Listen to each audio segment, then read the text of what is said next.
कुछ ऐसे लोग भी हैं जो जंतर मंतर पर प्रदर्शन कर रहे छात्रों के खिलाफ बुरा भला सोशल मीडिया पर लिख रहे हैं या बोल रहे हैं। ऐसे छात्र जिन्होंने लाठियां खाई, बदसलूकी सही, जिन्होंने अपना खून बहाया सरकार की तानाशाही के आगे,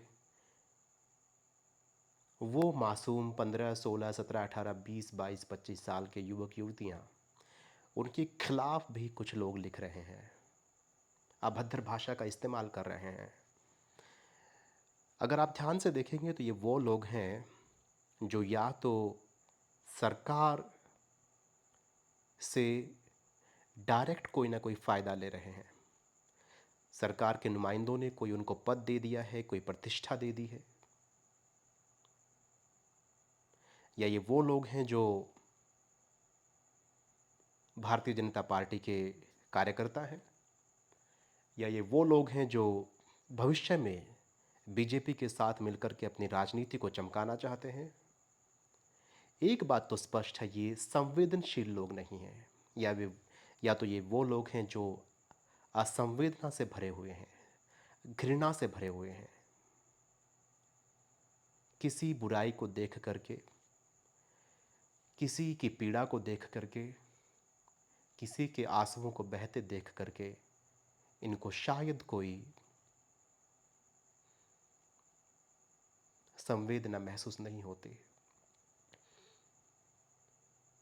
तो मैं या आप इन सब का कुछ नहीं कर सकते, और बस मेरी इन असंवेदनशील लोगों से विनती है कि अपने घर में झांक करके देखें। मैं ये नहीं कह रहा कि सारी सरकारें, मैं ये नहीं कह रहा कि फला सरकार ठीक है और आपकी सरकार गलत है। मैं ये नहीं कह रहा कि कोई दूसरी सरकार ठीक है और आपकी गलत है, या ठीक रही है आपकी गलत रही है। मैं कह रहा हूं कि सिस्टम गलत है।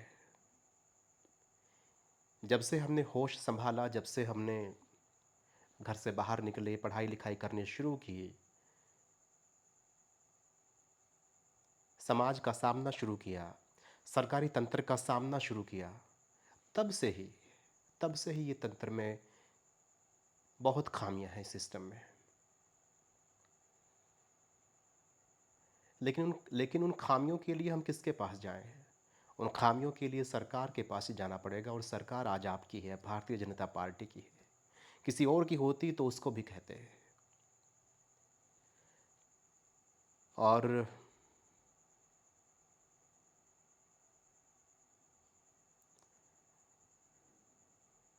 ये नीट का पेपर लीक हुआ, ये एक घटना है। इस घटना से पूरे देश के जैन जी, पूरे देश के छात्र, युवा युवती परेशान हुए, उनको पीड़ा हुई, तकलीफ हुई, क्योंकि उनके ही कुछ साथियों ने आत्महत्या करनी पड़ गई।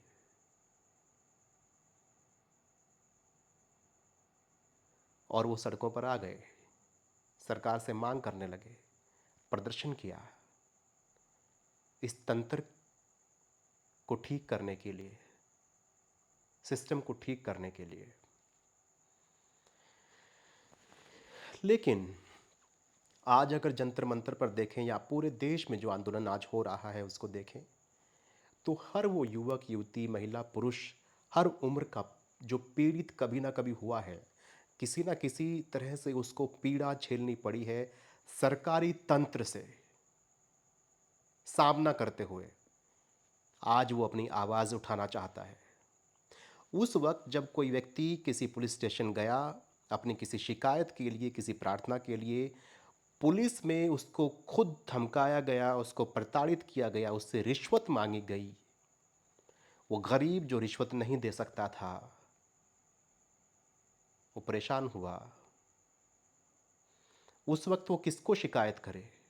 नीचे से ऊपर हर अधिकारी उसको लगा मिला जुला है।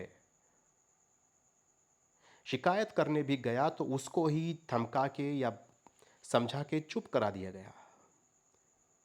आज उस व्यक्ति के पास मौका है, इसलिए वो भी आज जंतर मंतर पर खड़ा है। उस अपनी समय की पीड़ा को आज व्यक्त करने की कोशिश कर रहा है। मैं सिर्फ पुलिस की बात नहीं कर रहा हूँ, सरकार के अन्य महकमों में आपका, मेरा, हम सब का सामना होता है। हमें सब पता है सरकार के अन्य महकमों में, पूरे देश के महकमों में किस तरह के लोग बैठे होते हैं, कैसे वो सलूक करते हैं, कैसे आपसे पैसा मांगा जाता है, कैसे आपका काम समय पर नहीं किया जाता है, कैसे आपको प्रताड़ित होना पड़ता है सिस्टम के सामने, कैसे आप स्कूल में, कॉलेज में, विद्यालय में, विश्वविद्यालय में अपनी शिक्षा के लिए परेशान हो रहे होते हैं। बेहतर शिक्षा आपको नहीं मिल पाती है, बेहतर अध्यापक नहीं होते हैं, इंफ्रास्ट्रक्चर ठीक नहीं होता है।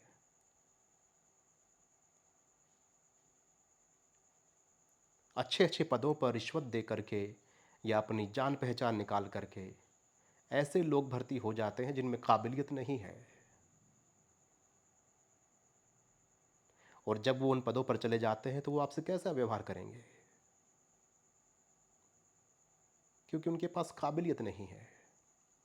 पुलिस ने जो डंडे मारे हैं दिल्ली में जंतर मंतर पर विद्यार्थियों को, जो प्रताड़ना की है, महिलाओं के गुप्तांग,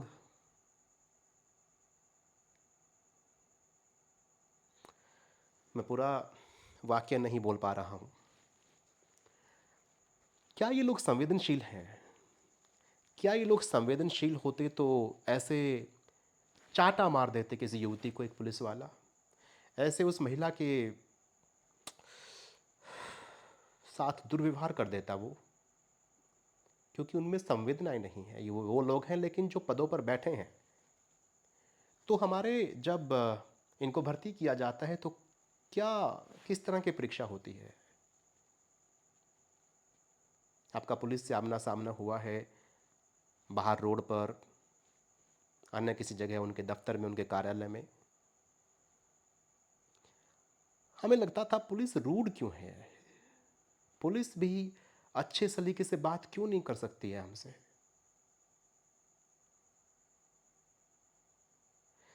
ज़्यादातर ऐसा होता है, बहुत कम अधिकारी होंगे जो सहजता से, संवेदनशीलता से बात करते होंगे। लेकिन जब हमें लगता था कि ऐसा क्यों होता है, आज समझ में आया कि आया क्या, वो तो उनका व्यवहार है, वो उस तरीके से पेश आते हैं, और वही उन्होंने दिल्ली जंतर मंतर पर जब लाठी चार्ज किया और जब बदसलूकी की तो उनका वो बिल्कुल वही व्यवहार था जो उनका होता है। हाँ, खैर,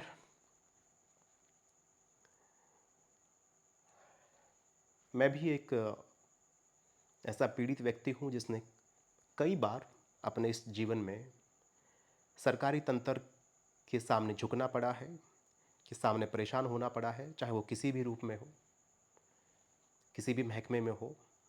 और आज मुझे भी लग रहा है कि मैं जंतर मंतर जाऊं, या देश में कहीं पर भी कोई आंदोलन हो रहा हो, मैं वहां जाऊं, अपनी आवाज़ उठाऊं और चीख चीख कर बोलूं कि हाँ, ये तंत्र गलत है, ये तंत्र खराब है, ये सिस्टम खराब है।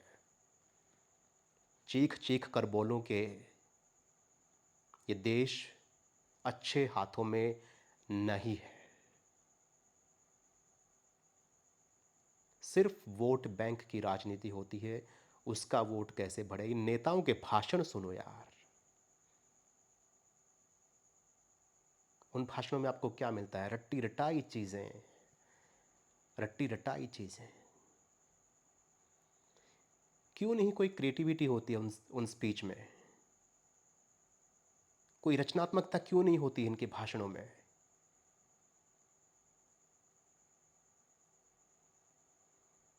क्यों नहीं ये आत्मा को छू, क्यों नहीं ऐसे भाषण होते हैं कि आत्मा को स्पर्श कर जाएं?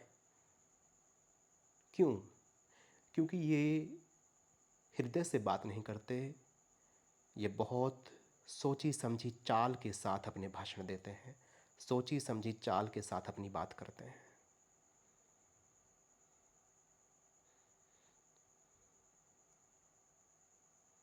आज वो देश के युवा युवतियां जो 18, 20, 22, 25 साल की उम्र के हैं, बहादुर हैं। पूरा देश, पूरी दुनिया उनको सलाम कर रहा है।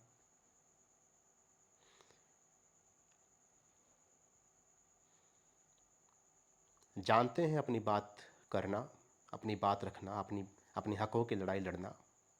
और ऐ मेरे सरकार के नुमाइंदों, उन 18-20 साल के युवक युवतियों से तुम हार गए।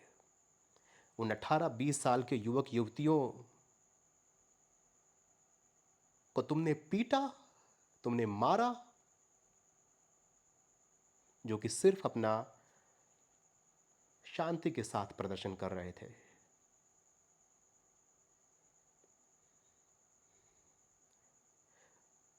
मुखिया का हक होता है कि वो आखिरकार आके बात करे, समझाए। मुखिया चुपचाप लाठियां गोलियां नहीं चलवाता। किसी भी संस्था का विद्यार्थी जब उसको कोई परेशानी होगी तो अपने मुखिया तक जाएगा। स्कूल का बच्चा प्रिंसिपल कोच के पास जाएगा। यूनिवर्सिटी का विद्यार्थी वाइस चांसलर के पास जाएगा। देश का नागरिक प्रधानमंत्री से पूछेगा। तो क्या आप छुप जाएंगे? आप बात नहीं करेंगे? आप उनको गलत कहेंगे? उनको आप परेशान करेंगे? उनको देशद्रोही बताएंगे? उनको विदेशों के नागरिक बताएंगे? उनको गद्दार कहेंगे? वो और भड़केगा, और भड़केगा, और भड़केगा, और भड़केगा। और आज वो युवक युवती, देश का हर कोई नागरिक छोटा बड़ा भड़क चुका है। आंख में आंख डालकर आपसे बात कर रहा है। जब वो युवक या युवती किसी पुलिस वाले पर जब छल्ला रहा है, चिल्ला रहा है कि मारो मुझे, गोली मारो, उसकी आंख में आंख डालकर बात कर रहा है, उसको पकड़ के बात कर रहा है, तो समझिए देश के तंत्र, देश के तानाशाह, देश के राजा, वो ऐसा ही लग रहा है जैसे वो आपकी कॉलर पकड़ करके आपकी आंख में आंख डालकर बात कर रहा है। क्योंकि वो आपके ही नुमाइंदे हैं। तो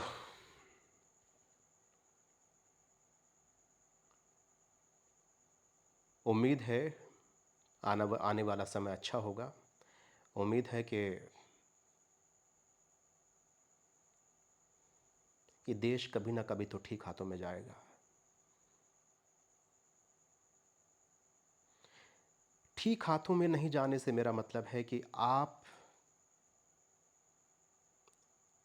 टिकट जब देते हैं किसी भी विधानसभा लोकसभा के चुनाव में, तो आप सही व्यक्ति तक वो टिकट नहीं पहुंचती है। सही व्यक्ति उस चुनाव में खड़ा नहीं हो पाता है। और सही व्यक्ति कभी, हमारा भी दोष है यार, हमारी जनता का भी दोष है, हमारा भी दोष है। जब सही व्यक्ति कोई चुनाव में कभी हमें दिखता है खड़ा हो रहा है तो हम चुनते भी तो नहीं है। आज हम सवाल तो कर रहे हैं सरकार से, प्रधानमंत्री से, शिक्षा मंत्री से, हमारे एमएलए एमपी से, लेकिन वो ज़बरदस्ती जा कर के नहीं बैठ गए। हमने ही चुना था, हमने ही वोट दिया था। आज से नहीं दे रहे हैं। इस सरकार की बात करें तो 2014 से दे रहे हैं।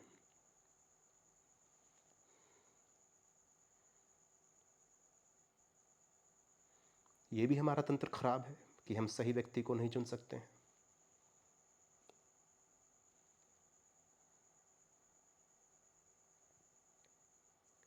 फिर भी वो समझदार पढ़ा लिखा व्यक्ति, नागरिक, मुझे लगता है एक संवेदनशील व्यक्ति, सदियों से कोशिश करता आ रहा है। उसकी कोशिश जारी रहनी चाहिए। और कोशिशें जारी रहती है तो समय बदलता है, देश बदलता है। शुक्रिया, नमस्ते।